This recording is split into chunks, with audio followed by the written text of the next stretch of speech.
This is A's Cast Live, your comprehensive look at the Athletics. Leaping at the wall, it's gone! A towering drive into center field by Rooker. And 29 other MLB clubs. A judging blast. All rise. Here comes the judge. Swung on, hit high, hit deep to right, away back into the second deck. Bobby Witt Jr. becomes the first shortstop in Major League history to have two 30-30 seasons. Shohei Ohtani starts the 50-50 club. Join us as we take you inside the baseball universe, from humidors to walk-off dingers to Hall of Fame talk. We have you covered. Spend your afternoon with us, only on A's Cast Live. Here's Chris Townsend. Good afternoon, everybody, and welcome to another edition of A's Cast Live. We've got a great show for you today. Can you turn me down just a little bit, just a little bit, just a little bit, just. There you go. Brent Rooker is going to stop by. We've been waiting to have Rooker on this set. It's been since, spring training since we've had him, so it's been a while since we had Rook. We're going to have Jeff Nelson. Always got to check, because you forget how many the big man won. He'll be here with the Yankees as a broadcaster. Four-time World Series champion Jeff Nelson will stop by. Always great to have him. Last time we had him on this program was at the Treehouse. I know. I saw him right before we came down here to get ready for the show up in the press box, and I talked to him. I said, hey, it's a little closer walk for you from the TV booth than walking to the Treehouse.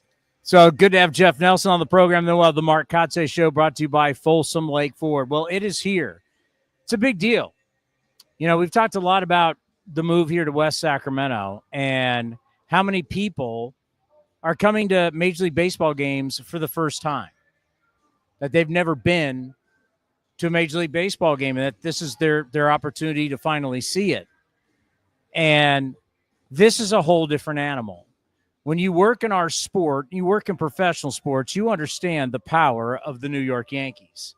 They've been the prominent franchise in American sports for a long, long time. 27 world titles, 41 AL pennants, 19 players in the Hall of Fame.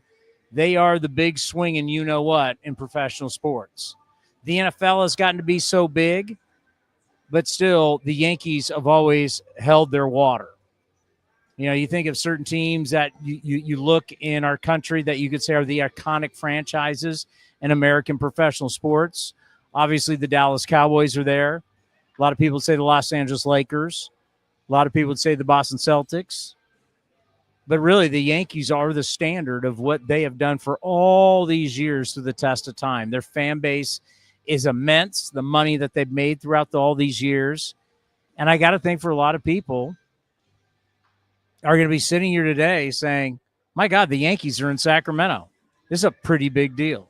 Yeah, I mean, last time we saw them was last season. We haven't seen them, we haven't gone to New York yet. That's later on this year. So having the Yankees here, I mean, we've had the Cubs. That's a pretty big draw, but the Cubs aren't the Yankees when it comes to exposure, fan base, players. I mean, they got the best player in baseball on their team right now in Aaron Judge. He's coming here, which is going to be exciting for a lot of people to see. But, yeah, this is going to be a pretty big deal this weekend in a stretch of 4 series that the A's are taking on some really, really good teams right now in Major League Baseball. Well, and I'm not going to act like I know the whole history of sports with Sacramento, but I have to think, which camera are we looking at? This one. This one? Yeah. I have to think this is the biggest team that's ever come to Sacramento. No disrespect to Jordan and the Bulls. No disrespect to the Lakers, all the years with the Showtime Lakers. I would say the Lakers the Lakers in the early 2000s were a big deal, but but this is the Yankees. Yeah, this is an iconic 27 This is the most iconic brand in American professional sports. There'll be a lot of Yankee hats here. Well, it's just who they are. Like, you have to realize the majority of human beings in our country live on the Eastern Seaboard. They dominate the Eastern Seaboard from New York all the way down into Florida. They dominate Florida. They dominate everything on the East Coast. No one, and I mean no one. I understand how big the Lakers are. I grew up in Southern California. I get it. But the Lakers aren't even close to as big as the New York Yankees. The fandom of the New York Yankees is unbelievable. So you're bringing something that you would have never even dreamed of ever having in the city showing up for the next 3 days. Yeah, for fans who haven't been here yet or have been to a few games, you're going to see a totally different experience with the Yankees and their fans here. Just from us seeing it before all these years at the Coliseum, and now the amount of media, the amount of coverage, the way that people cover this team is so different. I mean, it's not even close. They're really. I'll never forget one time at Candlestick Park when the New York Giants were taking on the San Francisco 49ers, and the amount of media that the New York Giants brought at Candlestick. It's just the New York teams. And this isn't the Knicks. Okay, this is 100 times bigger than the Knicks. Wow, shots fired. The Knicks are up 2-0 on the Celtics now. The Knicks can't hold a card to the New York Yankees. I don't think it's not close. There's no team in New York that comes close. Yeah, so this is a big deal. So it's going to be. I mean, maybe I'm overplaying it, but Sacramento, this is something that enjoy this because this is something you hope that someday you're going to be able to have a team here. This is the type of entertainment value that you get when the New York Yankees show up. It's a big deal. Yeah, and when you have a historic player like Aaron Judge is right now, and he's trying to hit 400. I heard them talk about this on MLB Now. When is it too soon to start talking about 400? And I don't know. We're almost through the midway point of May, and he's hitting 400 exactly. I think we could talk about him hitting 400. No chance. I don't think he does it either. But no, I wouldn't even bring it up. It's way too early, and he's already dropped down. It's not like he's the difference between George Brett, Tony Gwynn. They were ascending up. He's in May ascending down. I'm looking at this. There might be nobody else in this ballpark that's rooting for an Aaron Judge slump this weekend than I am. Yes, you are. You and your hot take. But I mean, it's going to be a great tale of the tape to watch Jacob Wilson go up against Aaron Judge. These are the two best batting averages. This is a great series for Jacob Wilson too. I mean, not only is this a great test for the Athletics, but this is a great thing for Jacob Wilson because everybody is going to be watching now. Wherever the Yankees go, everybody is watching. The hub of our sport is in the Northeast. Everybody's going to be – if Jacob Wilson goes out and performs this weekend, it'll be huge, huge for this young man. And looking at what this will do for him, Rookie of the Year. Obviously, we talk team, but just from individual stuff, what this will mean for him. Well, we saw last year when the team went to New York and what happened, how Mason Miller blew up and all the exposure the team got from that. So – this is what Jacob Wilson hitting, almost 360 now, trailing just Aaron Judge and the batting average in baseball. It's going to be a big deal for him if he goes out and has a good series like he did the other day, going 4 for 5 in the final game of this homestand, hitting leadoff again today, or not homestand, last game of the series against the Mariners, hitting leadoff again today for the A's. This is a big matchup for him and the team, but this is good exposure for Jacob Wilson for people who don't know who he is. And if you didn't watch MLB Now the other day where they did a whole segment on him. Remember when I asked the skipper about him batting second, he kind of scoffed at me? Yeah, I do. I'm not going to bring that up to him, but he is leading off again. So Jacob Wilson will be leading off today. Sometimes on this show, we do make some predictions, and sometimes we are right. And Jacob your best hitter's got to hit as many times as you possibly can. And Jacob Wilson right now, last 8 games, is hitting .471, 6 multi-hit games. He and Aaron Judge are the two best, not even batting average, but batting with runners in scoring position. Judge is hitting .483. Jacob Wilson's hitting .471. You want to be doing that? You really want to be batting that 7th? Yeah. I mean, come on. Yeah, come on. Having him hit leadoff and then followed by Soderstrom and Rooker. You got to have your best guy either hitting 1 or 2. I still like him in the 2-hole, but the things had to change. A lot of talk in our little world. We have a lot to get into. I think what's happening with the Boston Red Sox right now is super fascinating. Well, everything's fine. I don't know what you're talking about. Fascinating. The owner, president, and GM or CBO all flew to Kansas City. What could be so wrong about the Red Sox right now? We all love giving people $300 million contracts, and then previous regime that wasn't Craig Breslow. They're not like team players. We can't ask you to play. We're giving you $300 million. We can't. So there's a lot to get into there. By the way, best records in Major League Baseball dating back to April 9th. Something has changed in our game. Best records dating back to don't be looking. Because I saw that earlier, but yeah, you're about to go up and look. What was one of them? The Reds. Best records dating back to April 9th in Major League Baseball. You just saw, I'll give you a hint. You just saw one of them. Oh, the Mariners. Mariners. Guardians, Royals. And Tigers. Oh, the Tigers are the best record in baseball, right? The AL Central is all of a sudden. Who would have thought that? We used to always talk about the flyover states. We don't care. The Central stinks. Da-da-da.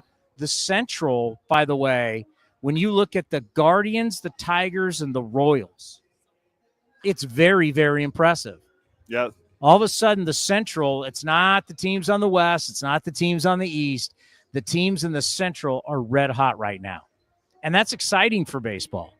You know what? Because the Tigers are playing right now. I hear Scooble hit 100 in the first inning. I mean, the Royals are absolutely red hot right now. And we're always going to be rooting for Stephen Vogt and the Guardians, who, by the way, they're talking about changing their name back to the Indians. Wait, really? Yeah. Oh, I didn't see that one. Some interesting stuff going on in baseball. But I just want to throw that out there. It's funny how we live with these narratives and we think they're always going to be true. Well, all of a sudden, Orioles stink. Blue Jays are – who knows what's going to happen with the Blue Jays. They're what the kids call is mid. And the Red Sox are 500. I mean, all of a sudden, it's the Central who's dominant right now.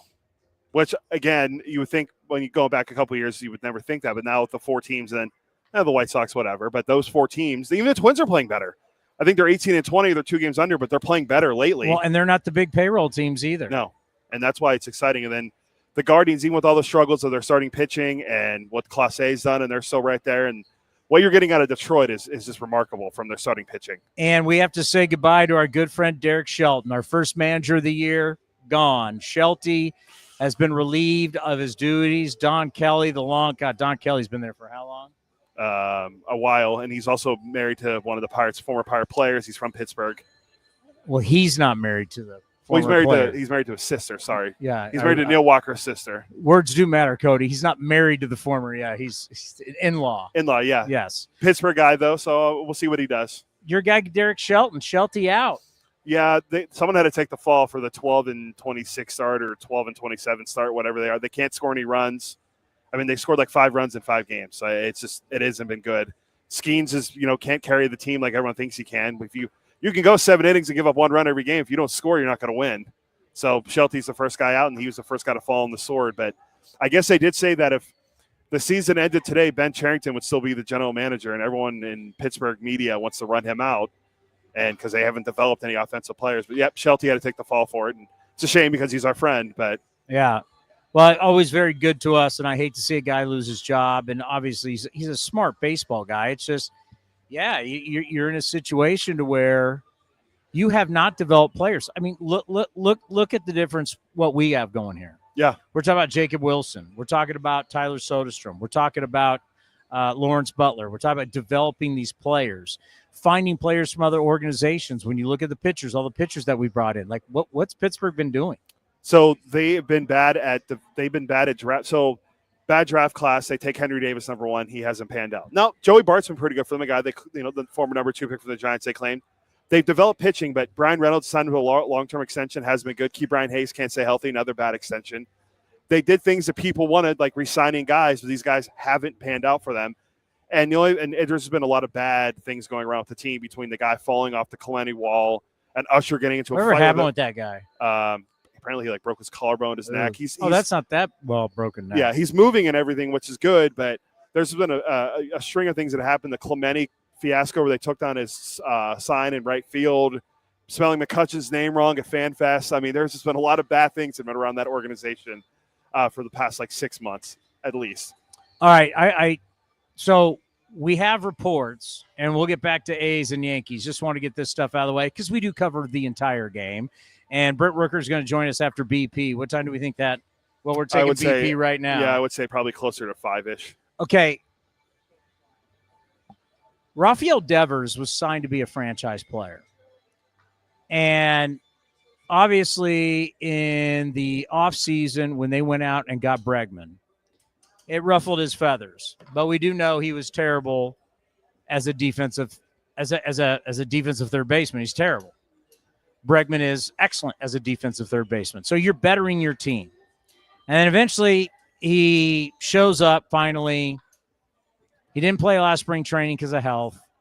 Starts out horrible, but he takes the DH position. Now they would like him to play first base. Granted, they're paying him over $300 million. He refuses to play. We're not there, but he refuses to play first base. Craig Breslow, former friend of this program, at some point we got to have him back on, had asked him about playing first base. He supposedly doesn't want to play first. So the owner, the president of baseball operations, and who else had to fly out? So it was the owner, John Henry, the president, Sam Kennedy, and then the CBO, Craig Breslow, flew to Kansas City. But John Henry's one that has a phrase that a honest conversation with Rafi Devers. Scott, that's right. It's not that hard, Scott. Tell him, Wash. It's incredibly hard. It's incredibly hard. Which, by the way, that never happened. That was for the movie. Yes, They never went to his house. But this is the problem with guaranteed money. This is the problem with huge contracts. Here you have a guy that you're paying over $300 million, and he's telling you, no, I won't play first base. And you got to fly to Kansas City to do what? Yeah, to talk to him. Aren't you curious to see how that conversation went? Yeah, I mean, in Boston media will be all over it. I saw the thing, and they said it was just all I saw was honest conversation. What does that mean? Let's see, who was it? I think it was Chris Cotillo is the one I saw that put what, that what, out. What does that mean? We had an honest conversation. You're the employee refusing to help the team where the team needs you. Here's what and what recourse, and this is the problem with these mega contracts, these generational wealth contracts. What are you going to do? And what does this say to your teammates? We have guys, Soderstrom, we go play left? Yeah, no problem. Yeah. Andujar, we go play third? No problem. And this guy's going, I'm not going to play first. What does this tell you? Hey, Aaron, we need you to play center because Juan Soto is horrible in the outfield. We need him to play right field. Okay, I'll go play center field. What a drama queen this Rafi Devers is. Remember all that whole thing about he's going to play third. Yeah, he said. And then now he's pulling this. They had to have Big Papi come in and talk to him. I mean, my God. His quote in spring training was, in spring training, they talked to me, basically told me to put away my glove, that I wasn't going to play another position but DH. So right now, I just feel like it's not an appropriate decision by them to ask me to play another position. Well, bro, you were the worst defensive third baseman in the last 7 years and basically led the league in errors. But here's what Chris Cotillo, who covers the Red Sox, said, a quote from Craig Breslow. There were conversations John, Sam, and I, that's John Henry, Sam Kennedy, and himself, flew out earlier today. It was actually John who spoke directly with Rafi. We felt like it was important based on the situation that unfolded yesterday to come out here and have an honest conversation about what we value as an organization and what we believe in is important to the Boston Red Sox, that being great teammates for each other. And that's what it was. Brent Rooker's here. Okay. So Brent Rooker is going to join us here. Yeah, it's a tough conversation. We'll get more into that, as that's kind of the biggest story going on right now in baseball. Brent Rooker, how are you? Hey guys, good to be here. Welcome to the set. We've been waiting to have you on. What do you think? Yeah, it's nice up here. It looks good. How is everything? Good. Everything's good. Nice off day yesterday, so fresh series here today. Hope to get a couple wins this weekend. Yeah, 16 games to start early in the season. It is a lot. Just talk about how important it is to get through that and then to have that day, and especially a guy like you have young kids, just to kind of rejuvenate. Yeah, it was a long stretch for us there. We played well though, won a lot of games. I feel like we got better at those 16 games. So a good little 2.5 week run for us there, and then good day yesterday for guys to hang out with their families, like you said. Spent a lot of time by the pool with my two young ones, and just kind of took a family day to recuperate and recover a little bit. Yeah, I know a lot of people weren't thrilled the way the last two games went with Seattle, and that's understandable, especially with a team that now has expectations. But I think Mark Kotsay, after the game, and we've talked to him, it's going to be on here a little bit later on the Mark Kotsay show, said, hey, listen, from where we were the last couple of years to where we are now, there's major progress. Talk about that, how you're proud of your guys, too, at the progress being at 20 and 18, far better than what we've seen the last couple of years. Yeah, losing or the fact that we lost 1-run games to the Mariners and we're disappointed because that would have put us in first place is huge steps from where we've been, like you just talked about. Massive improvements from this year, even massive improvements in the first week and the first 2 games of this year. We're happy with where we are. We're happy with the way we're playing. And the fact that our expectations are that high and that we were so disappointed after those 2 losses, I think speaks a lot about our team and where we are as a club right now. Yeah, it's nice to have expectations because it's stuff we didn't talk about the last couple of years, and it's nice to talk about being over 500. That's where you guys want to be. You want those expectations. Yeah, it's fun. Playing big games like that is fun. Really, really caring about winning games and knowing that's our goal every single night is an enjoyable experience. It's a good culture. It's a good place to be as a team, especially with one as young and as inexperienced as we are. So we continue to grow. We stay on the track we're on. I think we're like where we're at the end of the year. You got the Yankees now for 3, then you're going to have the Dodgers, and then you're going to have the San Francisco Giants. You know, you've played a lot of first-place teams already here at this ballpark. What is this stretch, these next 3 series, what do you think they mean to you guys going into summer? It'll be a good test. A good test of where we're at. It's going to be, we want to be playing playoff baseball. We want to be playing meaningful games in September. These are the kind of teams you're going to have to play against and the kind of teams you're going to have to beat. So, obviously, 3 of the better teams in the league with a ton of talent up and down. So, we're looking forward to it. We've seen quite a few players who have said to Mark Kotsay, wherever you need me, I will go. You've been one of those guys. I'm just looking at Tyler Soderstrom, said never played left field. Fine, I'll go out and play left. Andujar hadn't really played third base full time since 2018. What does it say that all you guys have said to your manager? Wherever you need me, whether it makes me comfortable or not, I'll do whatever I need to do for this team. Yeah, our focus is on winning. Obviously, we want to win every night, whatever that entails. For us as individuals, we're good with the environment we have. The group of guys that we have is a selfless group, one that's willing to go out there and fight for each other day in, day out, every single night. So we like that about each other. We like that about our team. I think it puts us in a good position to win. You've played a little bit better on the road than at home. You feel like you're starting to get a little more comfortable here at this ballpark? I think so. I think we're also just getting better. We played some really tough teams at home early in the year, obviously, and we're a better team now than we were a few weeks ago. So we like where we're at, like I said, and we think, by the end of the year that the numbers at home are going to look pretty good. How are you feeling offensively? Feel all right. Making progress. Obviously, just trying to get better every night, do what I need to do to produce and help us win games. Haven't been quite as good as I'd like to be yet, but have still managed to find ways to be productive. So I like that. I like that for myself as far as the fact that I feel like I've been all right despite not feeling my best. Just kind of waiting for everything to click and go on a run here soon, which I think is coming. May is kind of when you get it going. If we look at especially like last year is when May is really where you took off, and it seems like that's kind of the direction we're going right now. What is it about May? I don't know. I don't really care when it is as long as it happens. So I'm going to keep doing my work, trusting my process, knowing that if I keep doing what I do, that the hot stretch is going to come, and I'm excited for it to happen. When we talk about lineup configuration, where do you think you're most comfortable? Where do you like to hit best in the lineup? 2, 3, or 4 is good with me. It's kind of where I've been this year. Obviously, wherever Kots needs me, wherever he thinks is the best 9 out there, I'm good with. I hit 2 a lot, especially the second half of last year. I like second. I like third behind Sodi. He's on base a lot. I like hitting in front of Sodi too because he drives me in a lot. So wherever fits our 9 the best, whatever gives us the best chance to win, I'm good with. How much fun are you having watching the Jacob Wilson show? It's a blast, man. It's we kind of talk about it in the dugout, but I don't think any of us have ever seen anything quite like what he's doing. I mean, it's to go out there and just kind of slap the ball around at will, kind of place it where he wants to get those hits is really impressive, especially as a kid as young as he is, as inexperienced as he is. He makes it look pretty easy, and it can be frustrating to watch at times because I'm trying to do the same thing, and I know it's not as easy as he's making it look. So I'm glad he's on my team. I've been saying it, especially when we do the post-game show where people are like, is this for real? I'm like, this kid's got the magic wand. You're seeing it on a daily basis. Forget me telling everybody. You tell them. This is the real deal. Yeah, it's real. It's the bat to ball skills are as good as there is out there. I mean, he did it. He's a 400 minor league career hitter, whatever it is. So it's not just like a fluke or come out of nowhere. It's just kind of what he does, and to be able to do it at this level is incredibly impressive. But I think it's definitely legitimate and real. So you got the Yankees come to town. That the Yankees they've played better at home than they have the road. The scouting reports. How do you see the game plan working for 3 days to keep them in the yard and to win games?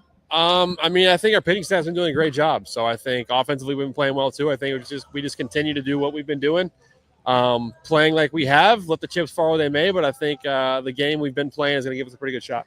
So breakfast is a big deal for you. Have we found breakfast spots here in Sacramento? Have you found your go-tos yet? No, we've been breakfast is mostly at home at the house with the two small children, the 3.5-year-old. Man, things change with kids, right? Yeah, so we're it's a lot of eating at home in the morning and spending time with them. So I haven't been out too much. How important is that like no matter what happens, that you go home? It's like the greatest stress release because they don't care if you went 0 for 4 or 4 for 4. You hit home runs, you didn't hit home runs. What does that mean to you? I don't know. You'd be surprised. My toddler will get on to me sometimes if I don't play well. So no, it's great having them. Blair and Blake both. Seeing them in the morning, hang out with them before the game and after the game as well. It's a huge perspective changer kind of once you've experienced it. And it definitely helps kind of take that tension and that anxiety away, like you talked about. Let's end on this because we know you got to get going. Just the belief that you have on these guys right now. You're 20 and 18, long way to go, but really far different than we've seen the last 2 years. Yeah, I think we're only getting better too. I think the guys that we have out there's a ton of young talent that's going to continue to develop and get better. I think there's some guys on our team that I don't think we've even seen the best of yet, and we're still managed to win games. So once guys start clicking, we get a few guys hot at the same time, I think we can go on a pretty special run. Yeah, get Lawrence Butler going again. Yeah, well, it's going to be great. We got all the faith in the world in him, obviously. He's shown flashes of what he can be and what he was last year, and we all know that we're going to look up at the end of the year, and the numbers are going to be great like they are every year. Hey, we always appreciate the time. Yes, sir. Thank you. Appreciate it. Coming up next, we got Jeff Nelson from the Yankees right here on A's Cast Live. When it comes to knocking it out of the park, nobody beats Folsom Lake Ford. Folsom Lake Ford is a 7-time Triple Crown Award winner, Ford Motor Company's highest honor, for being the best in customer satisfaction in sales, service, and finance. Step up to the plate for our biggest selection of new Ford models, including the legendary F-150, on sale now. Shop Folsom Lake Ford, your truck headquarters in the Folsom Auto Mall. FolsomLakeFord.com. That ball is out of here.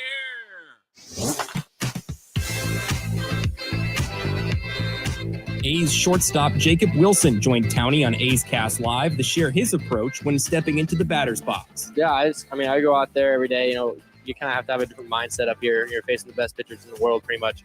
So just to be able to go up there and look for a pitch that you want to hit in a certain count and kind of being able to go up there and have good battles against these pitchers. When they want to hit a spot, they usually tend to hit that spot, and you just try to capitalize on their mistakes. If they leave a slider hanging or leave a fastball down the middle, you just try to kind of attack on those pitches, because if you miss those, it's gonna be tough to get another one like that, because these guys up here are just so good. So you just try to go up there and just have good at bats. Try to get on base, try to put the ball in play, and more times you get on base, odds are you're gonna score more runs for your team. So kind of my mindset going into it, just going up there and having good at-bats. You can watch the full interview at youtube.com/athletics or listen at athletics.com/A'sCast.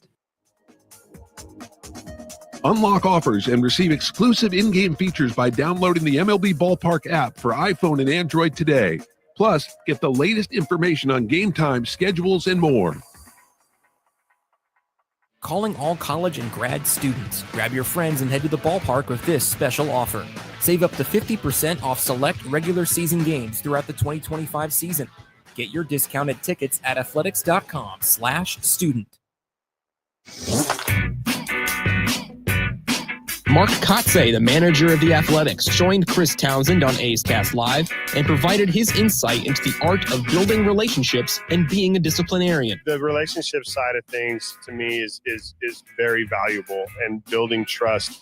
They also need to know, though, that I'm also can be a disciplinary person too, and that message has been sent. So there's a balance to my role in getting close to players, but yet keeping enough understanding that I can still lay the law down. And I think they understand that. This group, has been a great group to just grow with, really. And I mean, some of these, you look at Jacob Wilson, his dad was a big leaguer. Yeah.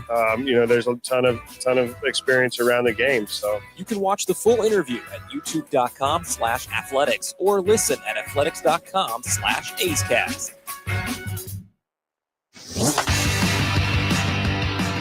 Streaming from West Sacramento, A's Cast Live continues with Chris Townsend.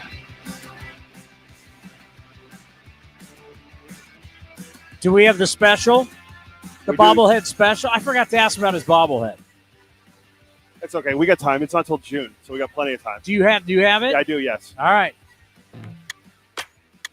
Oh, whoops. Hold on. Come on now, 2024 Silver Slugger. This is dope. Brent Rooker. And we just gonna set this to 999 because that's how many I need him to hit. There was one thing I needed to know about the Brent Rooker home run counter, and that was whether or not they shortchanged my man and only put 2 number dials in here. Nay. There are 3 number dials. Now we just have to hit enough where we make sure we use all three wheels this season, which I think we can do. But his is cold though, and he got the sack patch on the jersey, bring the yellow back. We're gonna let Rook cook this year. Solid finish. Look at the follow through. Sailing. It's very cool though. He's better looking than I am, which is a little unfortunate, but it's okay.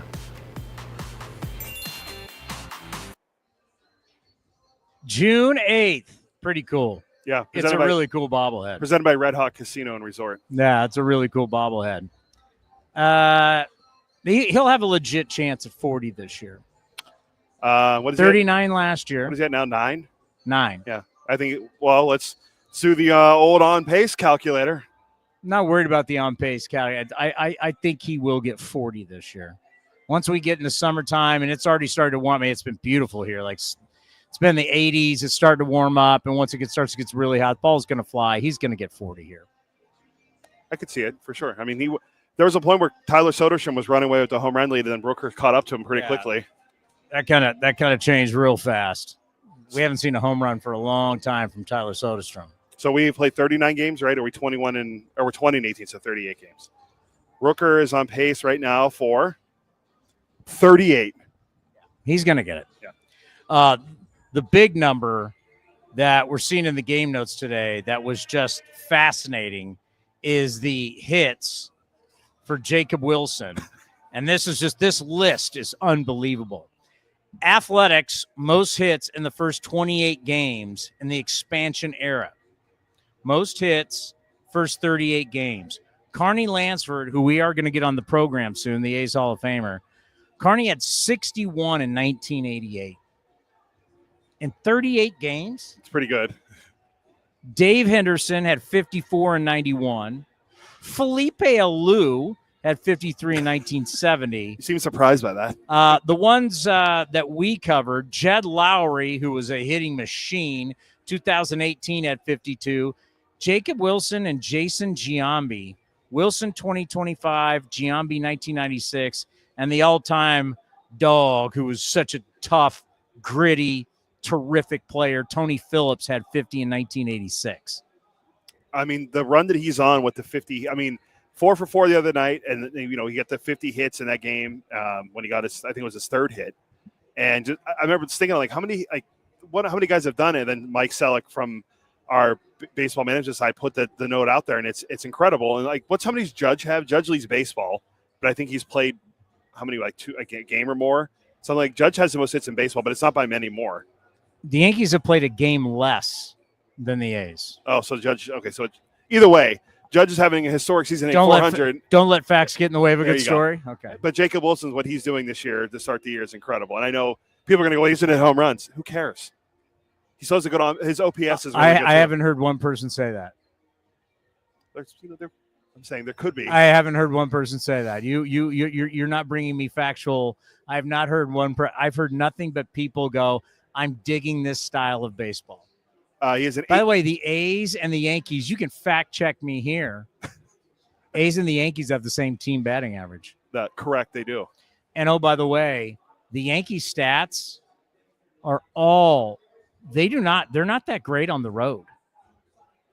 Let's pause for station identification right here on A's Cast.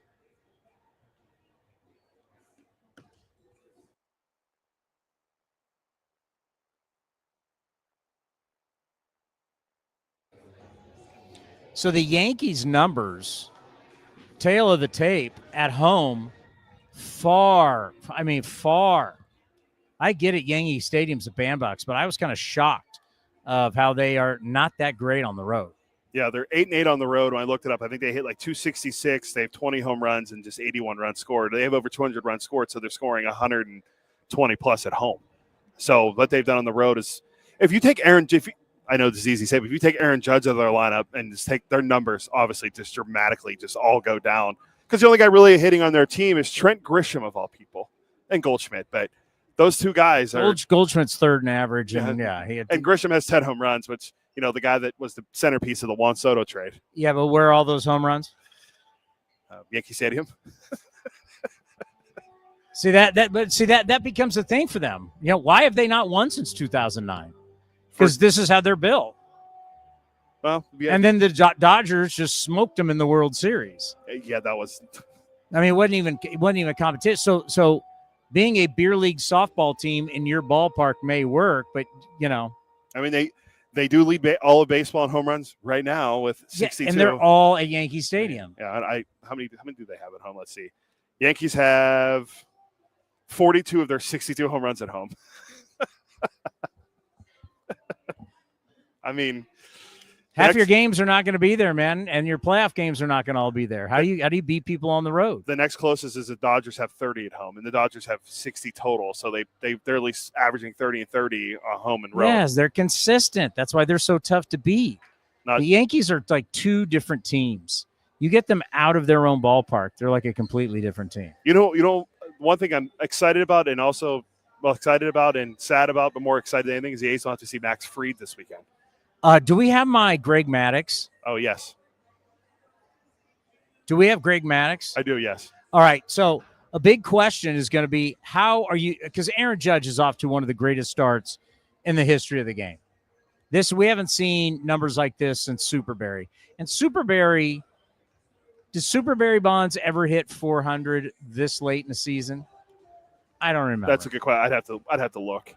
I don't really care, but because maybe he might have been close. But he got walked a lot, so who knows? What Aaron Judge is doing is truly amazing, right? It's true, yeah, because everybody just walked Barry because it was the Greg Maddux strategy. Here was Greg Maddux. He's at some type of conference, and he's talking about this is. You want to know what the strategy needs to be for Mark Kotsay and the Athletics these next 3 days? Here it is. He was like the easiest guy in the world to pitch to because if it mattered, you just walked him. I mean, he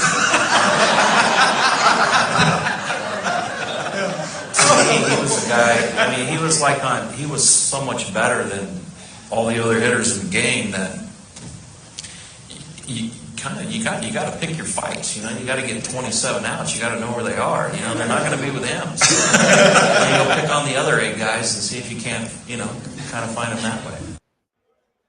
It's such a smart way to look at it. There's 27 outs. Where are those outs? And they were smart. Why am I going to pitch to Bonds? Put him on. And that always goes when I hear guys who talk about their on-base percentage and guys who walk a lot. That's why I always laugh at like the Juan Sotos. All right, I'll just put him on first base. He's so slow. How are you going to score him? Young Barry, you didn't want to do that because he stole over 500 bases. Yeah, he was right. He was such a dynamic athlete. But yeah, I mean, Aaron Judge, put him on first base. Make other people beat you. It's a great strategy. That's what I do the next 3 days. I would say, because you asked the question, I would say if Bonds was hitting 400 late into the season, I would say maybe 2002, the year he hit 370. So maybe through the first couple months he was hitting close to 400. But he also walked that year. Bonds walked. He only walked 198 times that year. So Joel Sherman, who we see on MLB Now, who watches every one of these Yankee games working for the New York Post, has always been shocked that people pitch to Judge. Why wouldn't you have other people beat you? By the way, the crowd right now, we have not seen this. You can see it over my left here. Look at all the people behind for batting practice. We have not seen that since opening day, as the Yankees are about to take BP. Now you're saying it, I'm actually looking over, and yeah, they want to see Ben Rice hit home runs. So that we have not seen this many people here for batting practice. This is more than we would even allow at the Coliseum back in the day.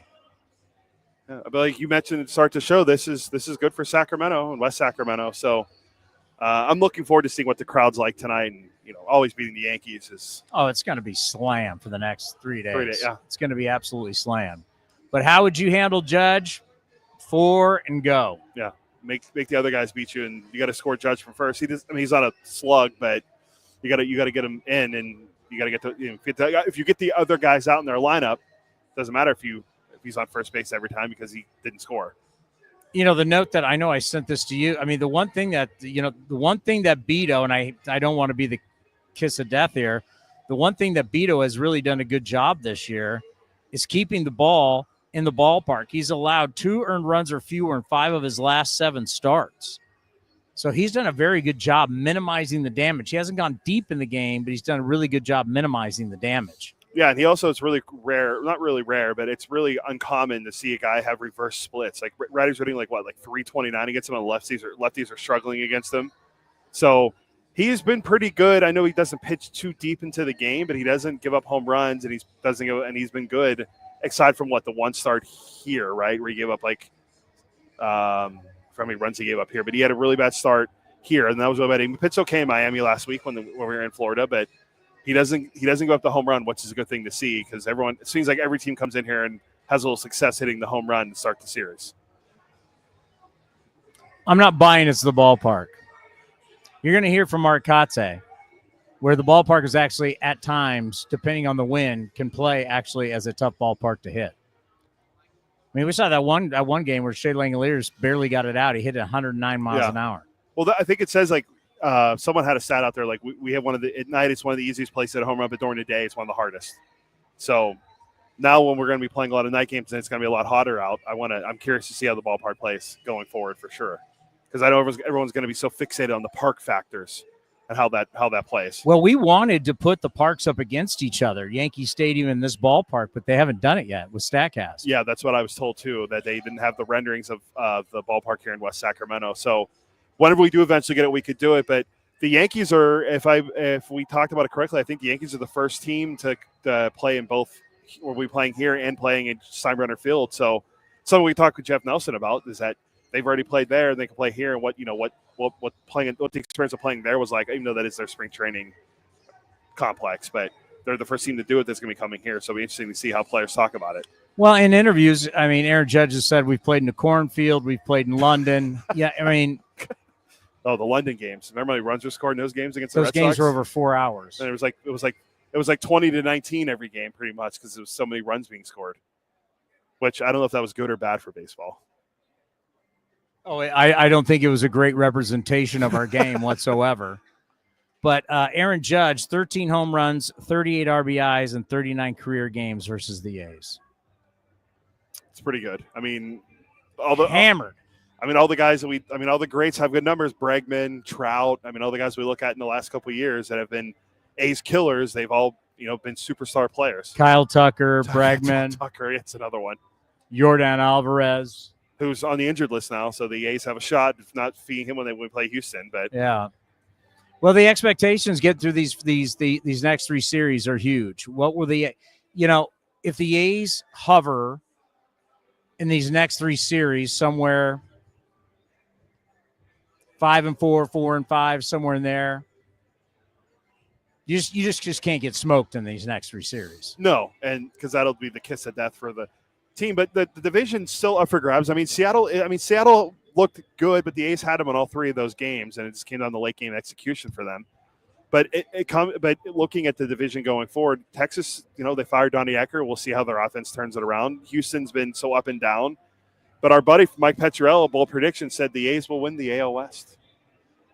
So I do like that. We got someone. That is a bold prediction. It's better than the other ones that are on the list. Can you imagine if moving the first year here and you win the division? I want to say it was Anthony Kashevitz, our buddy from MLB.com, also said that the A's and the Rays were going to make the playoffs because he wanted to see baseball in the ballparks in the postseason. And I was like, okay, that's not bad. Then now we're looking at it. The Rays aren't that bad. I don't think they'll make the postseason, but we have a shot to win the AL West right now. So we could actually see it come true in the first year. But yeah, first year, and you see postseason here, it's actually pretty incredible for the area. Well, it's like funny when people talk about that, and they don't even bring up how last year Yankees Cleveland in the postseason, Cleveland wasn't even selling out. Ugh. No one's to get. You're letting facts get in the way of a good story. Yeah. There were plenty of seats for the playoffs. Cleveland and the New York Yankees in Cleveland's Park. There were plenty of seats available, and everybody now worried about well, how many people are going to fit in there. Playoff games not being sold out, and you're worried about what is a worse look?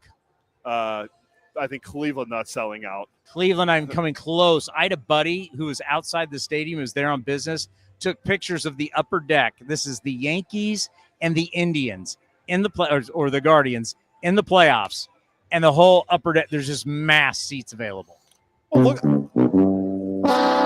What is a worse look? What's also, I mean, even if you look when Tampa was in the postseason, the Trop was never sold out. No, and that was always a battle because, I mean, you guys couldn't even show up for postseason baseball. And Tampa, but yeah, in Cleveland playing the Yankees, you couldn't sell up for a Yankees postseason series. I get it. Kotsay had the bad series, but that's not why they didn't sell out those games. So I think that's a much worse look for the sport of baseball than, here or Tampa not selling out in the ballparks for the postseason. And so far, they played so many games there in Tampa because they had to make the schedule heavy. Yeah. There haven't been any problems, have there? Not that I've seen. What is the Rays record at home? Too many games they played at home. The Rays have played. Rays are 9-16 at home, so still trying to figure out the old ballpark there in Steinbrenner Field. But they played 25 games at home already, so it's a high number. I mean, you look at us, we played 18. So yeah, I remember their back leg is they're front loading the schedule where they're playing a lot of games at home. Then the end of the year they're playing a lot of games on the road. I remember when they released the schedule, I was like, well, that kind of sucks for them. But already 25, and I think they're playing at home right now against Milwaukee. So they got 3 more this weekend. Like, how's their schedule going to look? Is it all road games in the summer? They're just going to be on the road the entire time? Let's take a look at the Rays schedule for 2025. Like I said, right now they're playing at home against the Brewers. They're 16-21. I thought they were a little better than that this year. They were playing well when I last paid attention to what Cashy and the Rays were doing. But yeah, going through their schedule, they play at the Blue Jays, at the Marlins, then home to Houston. Yeah, they got a lot of road games coming up.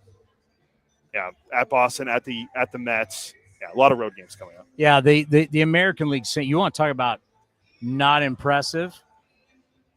That is the American League East. Well, and then our guy Brandon Hyde, Santa Rosa's own, friend of the program. I mean, he might be at some point. He's going to be on the hot seat. Oh well, they're 13-23. Everything's fine. Everything's fine. They've only had 17 home games. They're 8-9, but they're 5-14 on the road. The Orioles have been terrible. This was a team that the window's open now. Yeah, they have a -69 run differential. And they have a lot of good young players like Rushman and Henderson and Holiday. They haven't been this bad since Rushman debuted. Yeah. God, I saw that note, and I was like, wow. I didn't think losing Anthony Santander was going to be the death of the franchise, but apparently so far they haven't been able to overcome the loss of him in their lineup. Their pitching has been really bad. I mean, Charlie Morton, you let Corbin Burns walk, and you bring in Charlie Morton at 42 years old, and he's just been a disaster for them. And they didn't want to spend the money to keep Burns and get other big-name pitchers to be there, and this is what's kind of happening. Sugano, the Japanese pitcher they brought over, has been pretty good for them. But that's it. The rest of the guys haven't been – their pitching has not been good. Grayson Rodriguez is hurt. They've had a lot of injuries in their rotation, and guys just haven't performed, and that's why they're 10 games under. And Brandon Hyde – I don't want to say he's probably the next guy, but he could be the next guy that is relieved of his duties after Derek Shelton in Pittsburgh. One of the things that doesn't belong here, only the White Sox have a worse record among AL clubs than the Orioles and the Angels. Now, the Angels were expected to struggle this year. It's hard to imagine a worse start for the O's. Another loss on Friday would match the most games under 500 since the O's finished the 2021 season with 110 losses. Oh, boy. That's they have the second worst run differential in baseball. Only the Rockies have a worse run differential than what the Orioles are doing right now. The O's look to avoid the first 6-game losing streak since May of 22, days before they called up Adley Rutschman. Yeah, 5 in a row. I mean, everything's gone wrong for them. I think a lot of it starts with their pitching, but if you want to look at their expected win-loss record. Oh, that's funny. You say it's pitching. Orioles are batting a mere 130 with runners in scoring position in the last 16 games. That's also not good. I don't know what happened with – I know Gunnar Henderson started the year injured, but he hasn't been good since he come back. Rutschman's been up and down. There's no production whatsoever in that lineup. Could it be when front offices maybe get a little full of themselves? I mean, it could be a possibility, especially with Uncle Mike there in Baltimore. They did a lot of right things, but then they it's the best way to put it. Maybe out thought some things. And it has come back to really bite them in the butt. It's the same thing that didn't bite the Dodgers in the butt. And it's so funny that we now all look at the Dodgers as so smart, because it wasn't that long ago the Dodgers were highly criticized for holding on to prospects and continually losing in the postseason. Now they don't have that. Well, you had the Orioles hold on to a bunch of guys, and now here the Orioles are teetering on a horrifically bad season. And they really didn't help themselves. Not at all. They have the third worst batting average in the league. And they don't want to trade any of their guys, and they want to hoard them, like you're saying. And and then when you do get a guy like Corbin Burns, you let him go. I know he hasn't been great for Arizona and he's got hurt, but that's a guy you want to keep to be the centerpiece of your organization and your number one pitcher. And they don't do that. They thought, we'll let him go. We'll bring in Charlie Morton at 42 years old, and that's going to be the savior for the franchise. Wasn't, like you said, they're trying to outsmart people, and it's not working right now. But then again, Mike Elias learned from Jeffrey Luhnow that you don't need to pay a lot of guys to come in. If you draft and develop well, you'll do it. Well, they're not developing right now. And guys are taking steps back, and that's what's hurting the franchise. Yeah, because Grayson Rodriguez was supposed to be their ace long-term. He still is on the shelf. Yeah, they got a lot of issues. Yeah, there's here they were the team that you looked at like, this is the next great team in baseball. Look how fast, just look how quick. They're the second worst team ERA in baseball, 5.50 team ERA. Only the Marlins have a worse team ERA. They were looked at the next darling, that they were going to be the team that would be the next model. They don't win in the postseason. Like, they've been bad in the postseason too. Their guys just haven't performed. Like, I'm looking at their pitching numbers. They have second fewest strikeouts for starting pitchers. They have one of the higher whips as a pitching staff. Everything has gone wrong for them this year. And I'm not trying to tie it back to it's Corbin Burns leaving, but I think that's a big part of why they haven't been good. And it's kind of, I think it sends a bad message to the organization that if you are showing that you have guys in there that could be the dude and you don't want to keep them, then why would players want to stay there and re-up? That's why we haven't seen any extensions either from these guys. No Rutschman extension, no Henderson extension, no Jackson Holiday extension. You let Santander leave. Like, none of these guys have been re-signed or kept. Yeah, and remember that new owner came in talking a big game? And they said they wanted to spend money, and they spent money on Charlie Morton. Yeah. Santander left. Oh, Tyler O'Neill. They spent money on Tyler O'Neill. Corbin Burns left. I remember that owner came in, and everybody's like, oh, we got the new owner. Oh, my God. And now all of a sudden what? Nothing. You're 10 games under 500. I mean, that's one thing that, I'm really hoping, because now that Lawrence Butler's locked up and now that Brent Rooker's locked up, Severino is going to be here. It's like, what happens next with us? Yeah. I mean, because I got to think Jacob Wilson at some point will be on the table. I literally sit there every day and I'm like, I would lock him up now if you could. I mean, I know we're not really going to get a lot of extensions right now, but I wouldn't not be surprised if next year going into the spring training into the season, he's a guy that the next guy we look at locking up to a long-term deal. Yeah, you got to get him into Vegas. Yeah. Oh, absolutely. I mean, he'll be there because of the contract status and arbitration. But, yeah, get him locked up and not have to worry about any of that like you did with Lawrence Butler and Brent Rooker and signing Severino. If you can get Wilson locked up, that'd be huge for the franchise going forward too. Even Soderstrom. If he has a good year like he's had so far and he has he hits 280, 290, hits close to 30 home runs, why not give him an extension? Showing that he's breaking out for after being another first-round pick for the organization. And then Kurtz hasn't been what you wanted, but has reached space safely in almost every single game that he's played. Yeah. I know we haven't seen the power, which Johnny did say on this program a few days ago he's going to hit 3 home runs next week in San Francisco. So I mean, you guys and your hot takes are just literally, they're hot. Well, I always get criticized for do you want to go back, tell everybody what your hot take is again? I said that Aaron Judge would not have a hit this entire series because of the pressure of facing the pressure of his entire hometown coming to watch him play up here from Linden. But no hits. The pressure of Linden? The pressure of Linden's going to get the Judge. Not the pressure of playing in New York and the Bronx and in front of the fans there. The pressure of Linden. Linden, 55 miles or whatever it is. How far is Linden from here? I think it was like 54, 55 miles from Linden to here. Yeah, so, take that, Clownson.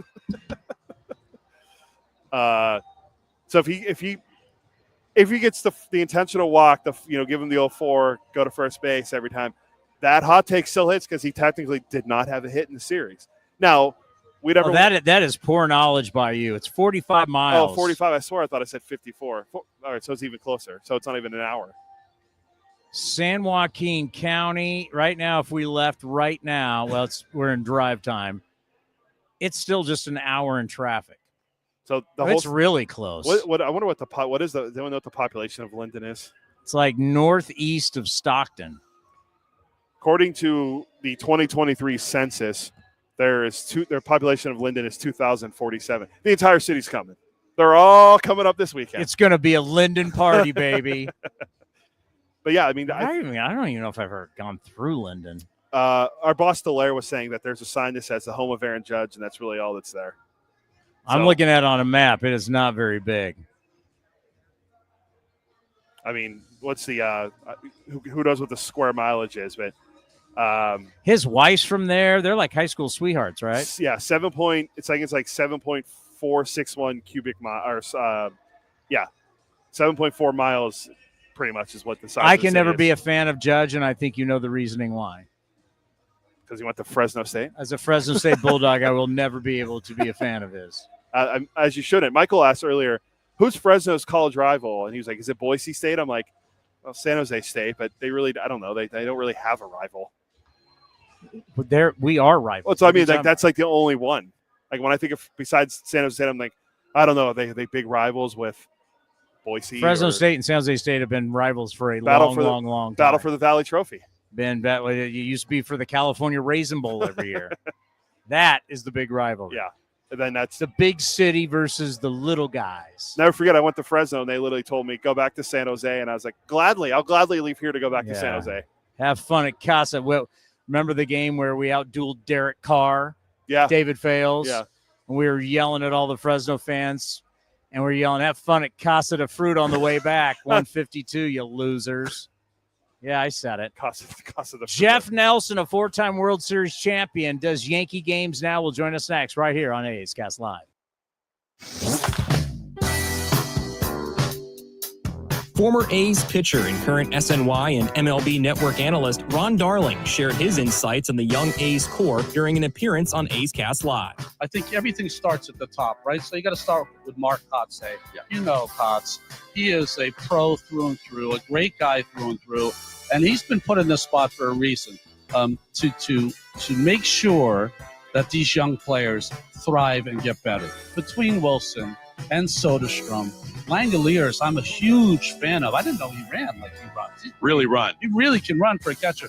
So you have all of this young talent, young core of everyday players, because pitching, you can go out and get a Severino. Yeah. You can go get some pitching. But core young players that you have control of are promised land for any organization. This team's going to get much better really quickly. They have all the pieces that this could be the time in the middle 2000s or late 80s, early 90s, where they can return to form. You can watch the full interview at youtube.com/athletics or listen at athletics.com/A'sCast.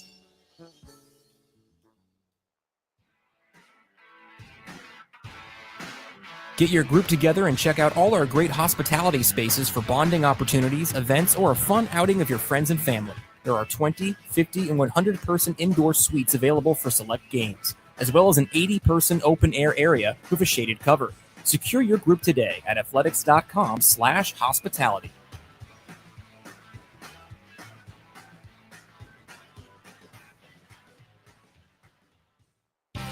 The A's YouTube page is your go-to destination for A's video content. Get access to great highlights, exclusive behind-the-scenes content, classic games, A's Cast Live, and more. Visit youtube.com/athletics.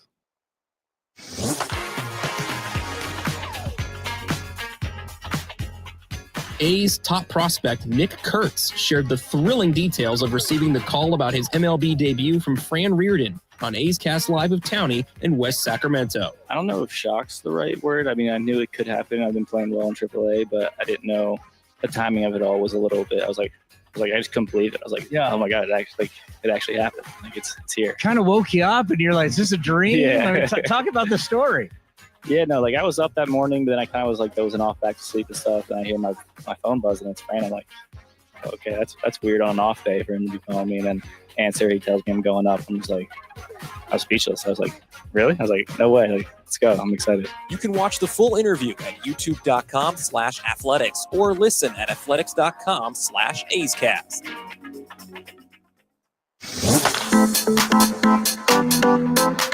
You're listening to A's Cast Live. Here's Chris Townsend.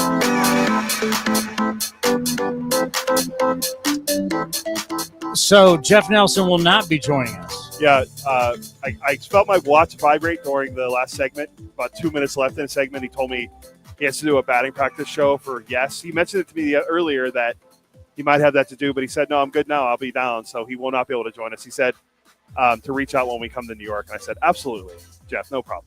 No, he's been good to us in the past. This is an interesting this date in baseball history. Two things happened.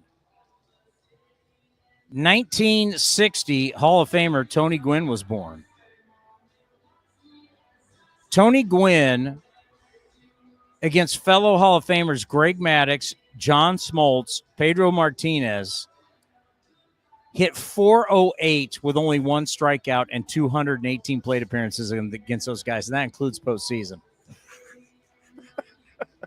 That's just the number of just his numbers against Hall of Fame. I mean, it's insane. When we talk about Jacob Wilson, like, what are we watching? You just start to wonder, could it be something like that? I mean, I don't want to compare him to Tony Gwynn. That's not totally fair.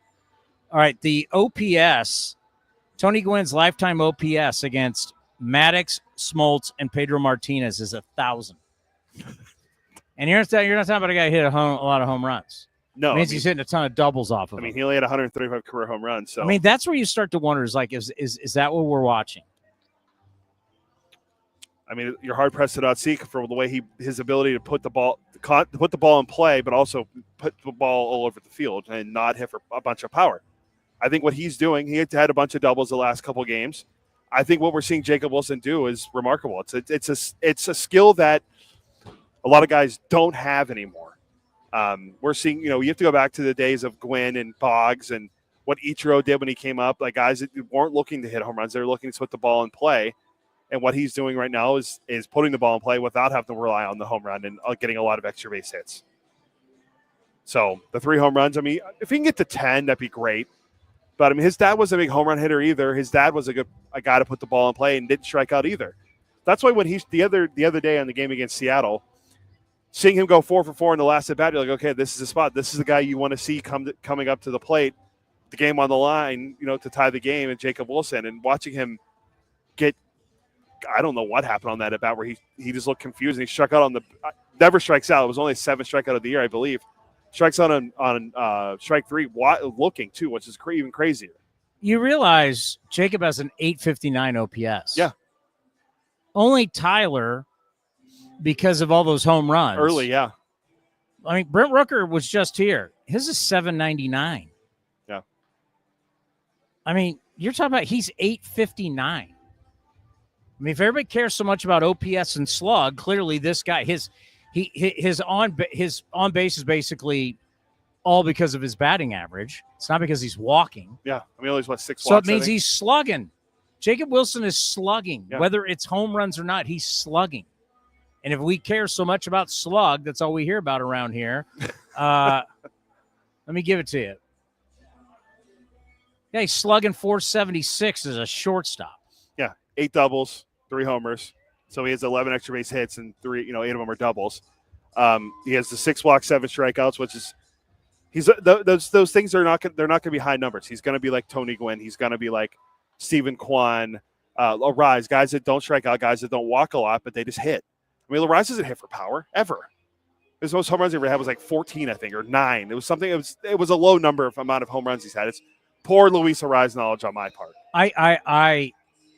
I could see Jacob being a 15 to 20 home run guy as he gets older. Yeah, no, I think I think he can develop the power. That's why I'm saying if he can get close to 10 this year, will be good for him. But if he can get to 200, he might go well past that.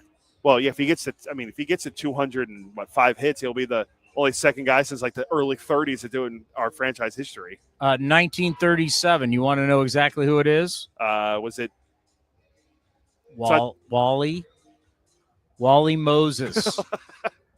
Only Ken Korak busts out with and did you know in 1937, Wally Moses had 208 hits for the Athletics.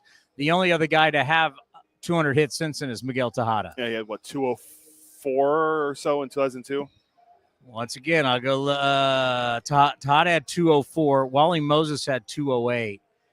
Al Simmons has the rookie record of 183. Do you know what Al Simmons did the year after he had the rookie record of 183? He had probably hit 220 hits. It was like 253. Well, there's the reason why he's in the Hall of Fame. I said that to Ken Korak. He goes, "So that's why he's in Cooperstown, Chris." That's why he's going to go. That's why he's going to go. Why? It's what we used to talk about on the Connie Mack show. Wow. Yeah, my Luis Arise knowledge was poor. I said he had 14. His career high in home runs was 10. So I think Jacob Wilson can get past that. Oh, yeah. Because Arise right now this year has 3 home runs. But he's only walked 8 times, struck out 3 times so far. And we have no idea how the ballpark's going to play in Vegas, too. As he starts to get older and he gets into his prime, we have no idea. I mean, when you move into a new ballpark, you can think you know. I mean, take Texas as a great example. Texas used to be, Ray Fosse considered it was either Texas or Fenway was the toughest 27 outs to get because it was so offensive. And then now Texas moves into this new ballpark, and it's become more of a pitcher's ballpark. Mm-hmm. They didn't know it. Like, they never projected it to be so much a pitcher's ballpark, and it really was COVID and the other teams playing there and the playoffs and everything. So when you open up a new ballpark, you don't know. Like when I always reference Pac Bell Park with the Giants because I was working at KMBR at the time. With that short right field porch, everybody thought, oh, my God, this is going to be the biggest bandbox ever because left field for right-handed hitters, right field, but it's an optical illusion, and San Francisco has never been an offensive ballpark. No. I mean, all those years that they've had one 30 home run hitter in the last 20-something years, and it was Barry Bonds. I watched the very first batting practice. There was no grass on the field. It was all dirt. It was like Kent, Ellis Burks. They had guys show up. Remember, it was you don't remember.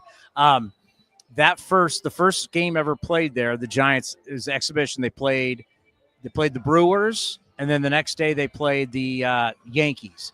And it was extremely hot for San Francisco. Ball was flying out, and everybody's like, oh, my God, this is going to be a joke. No, it's a complete pitcher's ballpark. So you really don't know what you're getting until you open it up. Like what we have here now, we don't know. Yeah. Like Mark Kotsay said, if you see the wind blowing from left to right, it's just knocking everything down to left field. I mean, when Langeliers hit that home run, that was 109 and barely got out.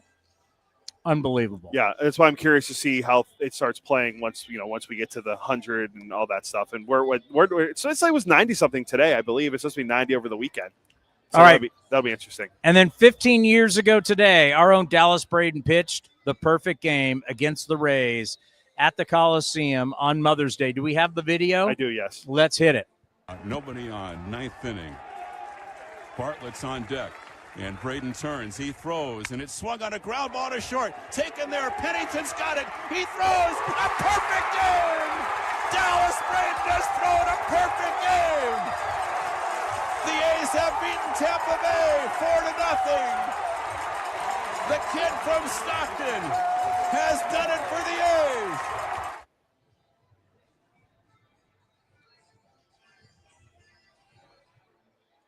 God, that was magical. A lot of you probably don't even remember. You're seeing the radio station KTRB 860 Extra Sports that we started. One of the many stations that we've started. I could write a book about just on our. Is that the answer? I think that's what it's called now, or was the answer? Yeah, it was called Extra Sports at the time. We had just signed a 10-year deal with them. Lasted 1 year. I could do a whole book on our terrestrial radio travels. I worked the post. I'll never forget doing that. Was obviously Mother's Day, and both my wife and my mother were both still alive at the time, and I remember I had full lines lit, and just it was such a magical moment, and knowing Dallas had lost his mother, seeing his grandmother there. Dallas Braden is the kind of guy that is just all about heart and guts, and everybody loves that. That's why everybody loves Dallas Braden and what he did on that day. And I remember we had I did the post-game show I did was like 3 hours long. And I remember my wife calling me going, we have to get to my mother's for Mother's Day. And it's like, what do you want me to do? Just throw a perfect game. Perfect game, Mother's Day. I remember watching that from the East Coast when that happened because they cut into it. Our friend Gabe Kapler was the final out of the perfect game. And that Rays team was no hit multiple times. I want to say, was it the same year that Philip Umber had the perfect game? Because that happened then with them. Was it Keith Felix's perfect game against them? It's like they had like this crazy run, and they were a very good team. I mean, the Rays were a good team. Yeah, that was coming off, like 2 years prior, they were in the World Series. Yeah, that was a really good team with quality players. But yeah, I just that moment, it really hit home with so many different people. And then to watch the ride after that, where Dallas Braden is going on like Good Morning America because his grandmother and just the story just continued to grow. And it was really beautiful. It was more than just, hey, everybody's perfect game there. What's there now, 24? 24, yeah. But Dallas at the time was the 19th, I believe. So, I mean, obviously a big deal, but that one was a little extra special because Dallas Braden wasn't a star. It put him on the map, no question. But one of those moments where everybody in the country rallied around that story, right? Where all of a sudden the shows that I never watched, but those morning, the Good Morning Americas, those on ABC, CBS, like everybody they all wanted a part of Dallas Braden and his grandmother because the story was so heartfelt. Yeah, for sure. And I'm just going back to look at some of the guys that have thrown perfect games. The most recent one was actually 2 years ago against the A's when Domingo Germán threw the perfect game. Ugh. Yeah, that was brutal. Then it was King Felix in 2012. Matt Cain had the same year against the Astros. Philip Umber did it in 2012, so that was actually after Dallas's. Roy Halladay had one, then Dallas. Mark Burley had one against the Rays in 2009. So Burley did it the year prior. Randy Johnson had his. David Cohn, David Wells. I remember those ones. I was a kid. Kenny Rogers. The Gambler. So those are just some of the guys that had one. Dennis Martinez, El Presidente. Tom Browning had one. Mike Witt. So, yeah, those are some, obviously Catfish had his in 1968 on May 8th. Yeah, we just had the anniversary of that. Yeah, that was that would have been in front of like 6,000 or whatever it was. There, with this, the attendance on here. 6,298. He beat the Twins 4-0. 6,000 saw a perfect game. In 1968. I mean, how many were there for Domingo Germán? I know it happened 12 others more. There was 12,470. How many were there for Braden? Braden's perfect It's a Mother's game. Day crowd. Had to be pretty good. 12,288 is what this is saying. So, before we get to Kotsay, I want to ask you, because we play this game all the time, will we see a Babe Ruth jersey here with his name on the back? Oh, wow. How disrespectful is that? Lou Gehrig. You can't have Mick. Folks, the Yankees don't have their names on the back of their jerseys. Are you serious? What? A Ruth jersey with a Ruth on there? Yeah, how many times? We've seen it plenty of times the last couple of years. I mean, isn't the number 3 just enough? I see a lot of Judge and Jeter so far. Yeah, we have. Joe DiMaggio's here. They have Yankee jerseys. Like there's a Jeter. What, you don't put the name on the back of the jersey. Isn't that sacrilegious? You would think so. I'm looking around. I see 62. Is that supposed to be Lou Trevino? I'll tell you what. I have always respected that they have stayed with tradition. We don't do stupid City Connect. I think the City Connects are awful. Well, there's only 2 teams that don't do it. It's us and the Yankees. Yeah, right. It's your brand. This is who we are. Yankees don't have. Well, they now allow facial hair. They've amended that policy. But I have always. I think I can't. Is there really one City Connect jersey that you like? I don't think so. Yeah, there's not one where I go, that's actually pretty cool. Yeah, there's not. Now teams are doing like a second iteration of them. That's how we're getting to. I respect how the Yankees have gone, nope, we wear the pinstripes and we wear the grays. This is who we are. This is the brand. Yeah, and our brand's the biggest and the best. Why shy away from it? I'm trying to get you to go Kotsay now. Oh, is it time for Kotsay? Yeah. You ready for the Mark Kotsay show? All right, we will be back when, Monday? No, Tuesday. Day off Monday. We have a day off Monday? Oh, wow. Tuesday against the Dodgers. They start late. Yeah, so I think we're on at 4:30. I have to look at the schedule. I think 4:30. Yeah, don't the Dodgers aren't they? They're still after 7. Dodgers used to start way back in the day, like at 7:30. What are they? It's like a 7:05. I would probably say that or 7:10, something like that. Has everybody trended to go around 6:40 start times? The Dodgers like, nah, too much traffic. I don't think I'll be able to find it in time before. All right, we'll be back 4:30 on Tuesday. Thank you for watching A's Cast Live. It's been great. Brent Rooker, you're now going to get the Mark Kotsay show. Enjoy the weekend. Yeah, 4:30. A's and Yankees, it's going to be a great weekend here at the ballpark in West Sacramento. And, of course, I'll say this over and over again, the Mark Kotsay Show brought to you by Folsom Lake Ford. Now for the Mark Kotsay Show, brought to you by Folsom Lake Ford. It's great to see you, Skip. How are you? How was the day off? Going down to see the family? Yeah, it was a great day. I got to get home in San Diego and see my son play a baseball game. They played the Saints, another all-Catholic boys' school down in San Diego. And they had lost the first 2 games of the series, and they won yesterday. So it was a nice day. It's always key to have those days, especially early in the season, to make sure you get back home, get rejuvenated, because you're in a really tough stretch right now. Yeah, we really are. I mean, we've talked about it. Everyone knows that we just got off a 16-game stretch where, we traveled. We played a lot of baseball, a lot of good baseball. And yesterday was a good day, not just for myself, but for that group in that locker room to just kind of rejuvenate, get away from it, and clear our minds.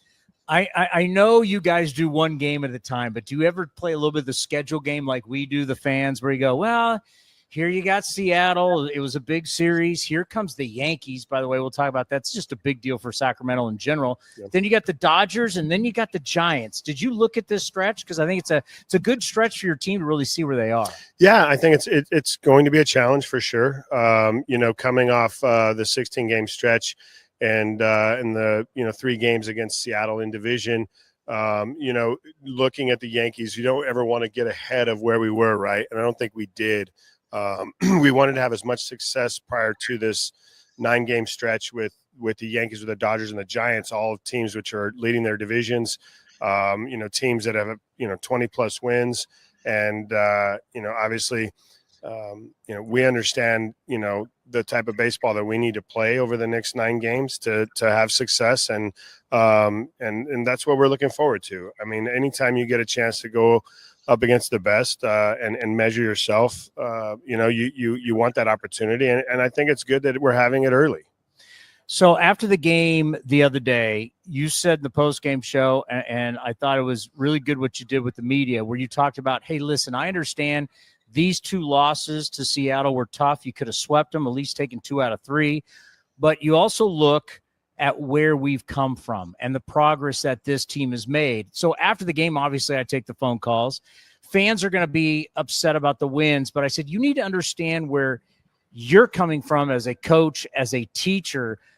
there always has to be the positive for the student and showing that you are getting better. Let them know they're getting better. So I see both sides of it, but it is very important inside the clubhouse to recognize there is major progress compared to what you've seen the last 2 years. Yeah, absolutely. And I think, for us to be in a position where we're, disappointed that we lost the series to a division opponent that could have given us an opportunity to get to first place May 7th, right? I think the goal is to be in first place September 30th.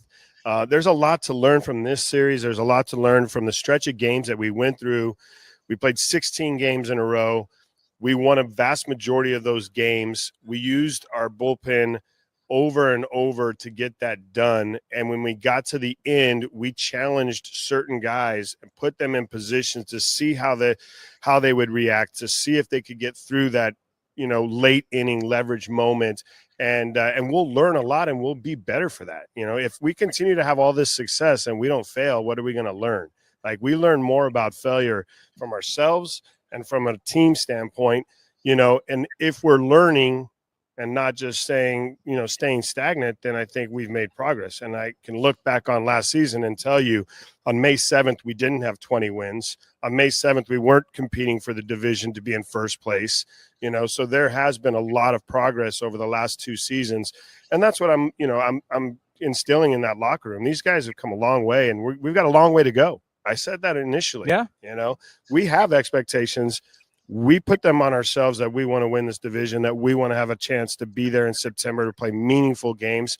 And I think we're going to get to that point, and it's just a matter of how quickly we can do that. Yeah. Bottom line is it's hard to win. You got to learn how to win. And this group is definitely doing that. Speaking of the bullpen, how is Mason Miller? Mason's great. Mason needed a little bit of rest. He needed to, obviously recoup from the amount of work that he's had. We go back to May 7th of last season. I'm going to continue to do this on this show right now because people need to understand Mason Miller's first year as a closer was last year. Mason Miller, we had limitations on Mason Miller to get him through a season. Mason Miller's first full season was last year, right? So on May 7th, do we want to push Mason Miller 3 straight days? Do we want to do that to a kid that's coming off an injury that still has issues? Like, no, we don't, because I want Mason Miller September 7th to still be throwing 102 and be 30 games in with saves. Like that's the goal, really. It's a long term. I understand the short term. Short term's great. It's great to do that, but we're protecting this kid. At some point, the health issue will be behind him, which he's shown it for the most part it is. But I want to make sure that he's healthy for August and September. We have a lot of people who are coming to games here who've never been to a Major League Baseball game before. It's been really cool to talk to the fans come by us on the set all the time. We get to talk to them. And now the New York Yankees come to town. The Yankees are different than any other professional sports team, franchise, just not in baseball, but in all of sports. They've been the top dog in American sports for a long, long time. What do you think it means for them to come here to the ballpark in West Sacramento? Well, I think Sacramento, and as excited as they were, about a Major League Baseball team coming here, equally probably excited about this series. And I can only anticipate the crowd, anticipate the energy in the building tonight. That it's going to be pretty electric. I mean, anytime you can come see a player, that is setting, himself apart right now in Aaron Judge. But on the opposite spectrum, see Brent Rooker, see Lawrence Butler, see Shea Langley-Ayers, see Nick Kurtz, Mason Miller. I think they're going to get a treat tonight. And the comparisons, little Jay Willie, huh? Jacob Wilson at shortstop. He's number 2 in batting average to Aaron Judge. It's gonna be a fun series. The two of them would see what they do. Yeah, and for Judge, I think Judge is going to see some of this. Barry Bonds treatment. Somebody said, "How are you going to get Aaron Judge out?" I said, "We're gonna get him out at second base." Yeah. So when he's on first, we'll get him out at second. What did Greg Maddox already said? You got to know where those 27 outs are, and right. Bonds was not one of them. That's so right. Sometimes it's better. We'll just see you on first base. But Jacob Wilson, he's now moved up in the order. We talked to you a while ago about him moving up to the number 2. You did that. Now you got him leading off again. You've said he's earned it. This kid is special. He's got a magic wand. You played with some great players. You were a great player. What are the really? That was half of a great player. Not a great player. What are the special things that you're seeing in him that it just shows he's different? Well, I think the biggest thing for Jacob. I mean, we've all known this that he doesn't, swing for the fence. He's a contact type hitter. He has some power in there. He's shown. He's got 3 homers this season, but his ability to just put the barrel to the ball is pretty exceptional. And I think that's the skill set that we identified. I know you've heard me in post game talk about him growing up, and the shortstop position is a position that you have to be, pretty good at. And to be on a championship team, you need a championship type player at shortstop. We're seeing him grow up right now. We're seeing him become a major league shortstop. The plays that he's making defensively are probably more eye-opening than the plays, what he's doing with the bat, in my opinion. Like, I've always known he's going to hit the ball. But to get to balls that he's getting to now, to have showing some more range than he did when initially got here, I think that's the biggest eye-opener for me. Yeah, that one ball he made where he hit off the bag and he had that concentrate. You're like, yeah, this is high-level stuff. How about Andujar at third base? It was something that, he didn't play there in the spring. He really hasn't played there on a full-time basis since 2018. The fact that he stepped in and he's done the job, and you need his bat in the lineup. Yeah, I mean, his bat is it's hard to keep it on the bench when he's having as much success as he's having. He's helped us win games. He's helped us be in games with big at bats, big 2-out RBI at bats. I don't know off the top of my head what he's hitting with runners in scoring position, but I feel like it's above 400. Yeah. So finding a way to get his bat in the lineup has been, challenging, but also, I think refreshing for him as well. Like, we need to build that confidence at third base for him. But we still, he's been given that opportunity right now. Gio's got a tight back. Gio's coming back from that. So we're still going to have to get creative and find ways to get his bat in the lineup as well. It's a good problem to have, right? You got a lot of bats. You got a long lineup right now. It'll get much longer once you get Lawrence Butler going again. Do you think there may be just a little bit, you get that contract, maybe you press a little bit? Well, I think you can look at it both ways. Yeah, there's definitely a known expectation level. I think he wants to be, so great. And I think what Lawrence needs to understand is Lawrence just needs to be Lawrence. He doesn't need to be, something different than what he showed us last season. And we can all reflect back to last April. He scuffled. We sent him back to AAA. He came back and became, an everyday right fielder and an impact right fielder for 2.5 months. So, this is a sophomore year, and, it's not unexpected to go through these, ups and downs. And what my goal and my thought process is to help him through these ups and downs. So, pushing him down the order. Hey, you don't have to be the guy. You don't have to, get it going. You just have to be one of those guys that contributes in the lineup. And I think we saw that on Wednesday, with the home run, the easiness to the swing, and that's the goal. And once he starts to get going back, he'll be back up there as soon as possible. Because when he's having a good time, everybody's having a good time. That's right. Let's end on this. The ballpark, how it plays, is ever evolving. And we're going to start to see it. Thank God it's starting to warm up. It's been beautiful here. The games have been beautiful. Any surprises to you about the ballpark? No real surprises. I think we identified it pretty quickly that when the wind blows from foul pole to foul pole, meaning left field foul pole to right field foul pole, the field plays pretty big. It's not a hitter friendly field. It's fast. The outfield's fast. If you hit it in the gaps, you got a chance to get the ball by an outfielder. But other than that, and wind direction plays a big part in just how this field's going to play. Being on the beach yesterday was nice. Yes, it was. I wasn't on the beach, but I got the view of it running down Coast Highway in San Diego, and trying to get some positive endorphins out. Yeah, we got Yankees, got Dodgers, got Giants. It's going to be a fun stretch. Good luck to you, and we'll talk to you next week. Sounds good. Thanks. Mark Kotsay Show brought to you by Folsom Lake Ford. The A's YouTube page is your go-to destination for A's video content. Get access to great highlights, exclusive behind-the-scenes content, classic games, A's Cast Live, and more.